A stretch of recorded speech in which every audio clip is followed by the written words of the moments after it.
قبروں سے وہ بتایا. اب آپ کو بتاتے ہیں آپ کون سی دنیا کسی مانتے ہو. جی فضائل حج میں شیخ زکریا کاندلوی نے لکھا, اور یہ تقی عثمانی صاحب درس حدیث کے آخری سال میں بچوں کو یہ کہانیاں پڑھا رہے ہیں. تقی عثمانی صاحب, باقی تو شاہی کوئی نہیں. مفتی اعظم پلانٹ ارتھ دیوبند, دیکھا نہیں ہے وہ دیوبند مدرسے میں گیا, استقبال اس طرح ہوا ہے جیسے امام حنیفہ قبر سے نکل کے آ گئے. ہاں آپ دیکھیں, میں ابھی نہیں نہ دیتا, پلانٹ ارتھ دیوبند, اور وہ یہ بچوں کو پڑھا رہے ہیں. جی تو مورخین نے لکھا ہے کہ جو ہی یہ شعر پڑھے تو روضہ اقدس میں سے نبی کریم سرور دو عالم صلی اللہ علیہ وسلم کا دست مبارک ظاہر ہوا, اور ہزاروں انسانوں نے یہ نظارہ کیا کہ دست مبارک ظاہر ہوا. احمد کبیر رفاعی رحمۃ اللہ نے دست مبارک کو بوسہ دیا اور دست مبارک پھر واپس کرا. اتنا عظیم الشان واقعہ ان کے ساتھ پیش آیا, اور یہ مورخین نے متعدد تاریخوں میں لکھا ہے, اور لکھا ہے کہ ہزارہ افراد کی موجودگی میں یہ واقعہ پیش آیا کہ شیخ احمد رفاعی کے بارے میں رسول اللہ کی وفات کے 550 سال کے بعد 555 ہجری میں فضائل اعمال کا ایک چیپٹر ہے, فضائل حج اور فضائل درود, اس میں انہوں نے لکھا ہے. شیخ زکریا کاندلوی یہ تبلیغی جماعت والے, اور فضان سنت میں ہمارے ایکس مرشد باپا جانی الیاس قادری صاحب نے بھی یہ واقعہ لکھا ہوا ہے کہ جب وہ 555 ہجری میں قبر رسول پر حاضر ہوئے, اور پھر وہ کہتے ہیں جناب کہ وہ جی یہ سیوطی نے لکھا ہے, او بھائی سانو کی دی تو حوصلہ دو. ہم جب قرآن و سنت کے دلائل کی روشنی میں حضرت معاویہ رضی اللہ تعالیٰ عنہ, حضرت مغیرہ ابن شعبہ رضی اللہ تعالیٰ عنہ, حضرت عمر بن عاص رضی اللہ تعالیٰ عنہ سے اختلاف رکھ سکتے ہیں, تو تواڈے امام تے شے کوئی نہیں. سیوطی نے لکھا, سیوطی کون سا پرانا ہے یارا, 500 سال پہلے ہوا, 500 سال بعد میں بھی سیوطی بنا ہوں گا, میں تو ہوں ہی بن گیا جے. ہاں ہاں سیوطی نے اتنا مجمع ویکھیا ہونا ہے, چھڈ دیو انج کوئی بنتا ہے, کوئی علمی گل کرو. تو وہ لکھتے ہیں کہ وہ شیخ احمد رفاعی نے قبر رسول پر شعر پڑھے کہ یا رسول اللہ مصر میں تھا تو روح آستان اقدس کا طواف کرتی تھی اور میں اپنی روح کو بھیجا کرتا تھا. وہی ایک شاعروں کی جو ایک طریقہ کار ہے. ویسے تو یہ بھی کہانی ہے. کہتے ہیں اب میں خود حاضر ہوں تو آپ قبر اطہر سے اپنا ہاتھ مبارک باہر نکالیں, میں نے اسے بوسہ دینا ہے. یار یہ کیا صحابہ کرام یہ قبر رسول پہ یہ ڈیمانڈ کیا کرتے تھے جا کے کہ ہاتھ مبارک باہر نکالیں؟ یہ کہاں سے آپ نے سیکھا؟ اچھا پھر وہ کہتے ہیں جی 90,000 کا مجمع تھا مسجد نبوی میں, اور نبی علیہ السلام نے خواب اپنی بیداری میں ہاتھ نکالا اور شیخ احمد رفاعی نے اسے بوسہ دیا, اور یہ منظر دیکھنے والوں میں شیخ عبد القادر جیلانی کا نام بھی ذکر کیا جاتا ہے. وہ پیر سنا شیخ احمد رفاعی دے, اور عبد القادر جیلانی کا نام انہوں نے اس لیے ڈالا کہ کوئی انکار کر ہی نہ سکے, پیرانے پیر. لیکن میں دی انجینی کیتی ہے کہ بڑا بدبخت ہے وہ بندہ جس نے ہاتھ نکلتے ہوئے دیکھا, اس کا مرید تو ہاتھ چوم رہا ہے, انہیں ہاتھ کیوں نہیں چومیا؟ انہیں داڑ تلے دیکھنے والے شامل سی ہو, انہیں ہاتھ کیوں نہیں چومیا؟ لاما 295 سی ہوتے تھے.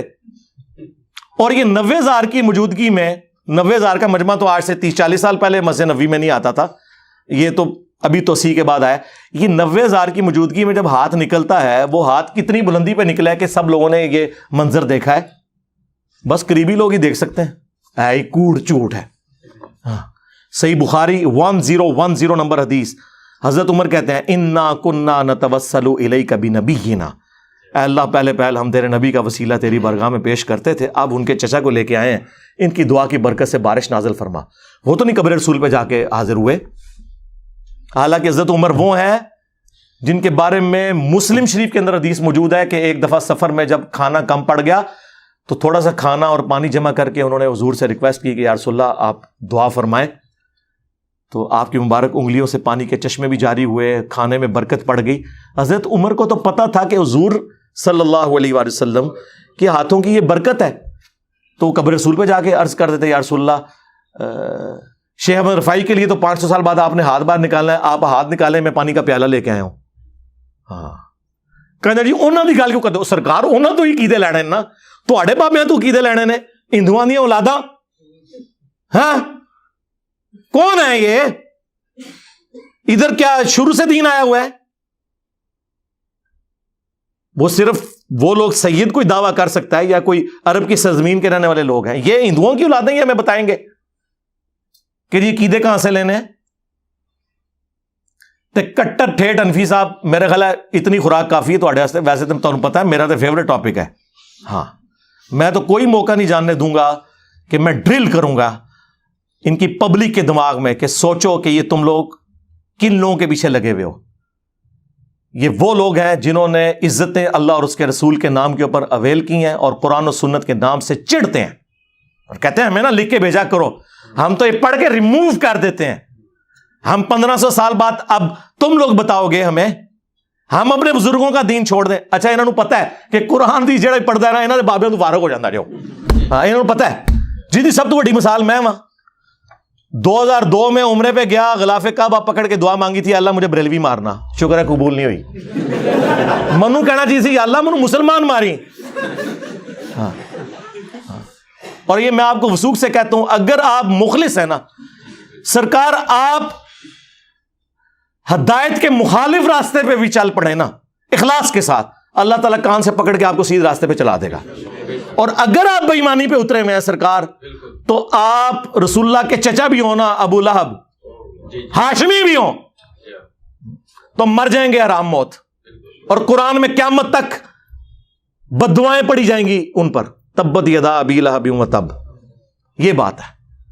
نسبت بھی اسی وقت کام آتی ہے جب آپ نبیوں کی آواز کے اوپر لبیک کہتے ہیں. صلو علی محمد وآل محمد, اللہم صلی علی محمد وعلی آل محمد واصحاب محمد وازواج محمد وامت محمد اجمعین الی یوم الدین. آمین.